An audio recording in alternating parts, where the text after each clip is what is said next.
ఇప్పుడు ఇది ఉంది కదా, ఇది ఏం చేస్తామంటే ఇదిగో ఇది ఏ కదా,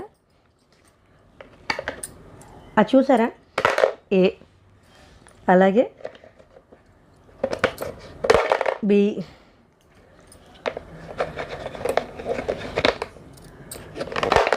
సి, చప్పుడు గట్టిగా వచ్చింది కదా, డి, ఇది ఏముంటుంది ట్రయాంగిల్ కదా, కొంచెం స్మూత్గా పెట్టాలి, ఇది స్టార్,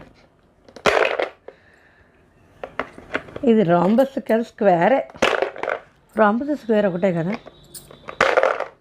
ఇదిగో ఇలాగా ఆడుకోవడానికి. ఇందులో మనకి మనం అంటే షేప్లో కరెక్ట్గా మనం దాన్ని ఫిట్ చేయడం, దాన్ని లోపలికి చేయడం అది కూడా తెలుస్తుంది. కేవలం ఏబిసిడి అనే అక్షరాలు ఉన్నాయి కాబట్టి ఏబిసిడి టాయ్. దీనికి దాంతో పాటు ఇవి కూడా. ఈ ఐటెం చాలా క్యూట్గా స్వీట్గా ఉంది.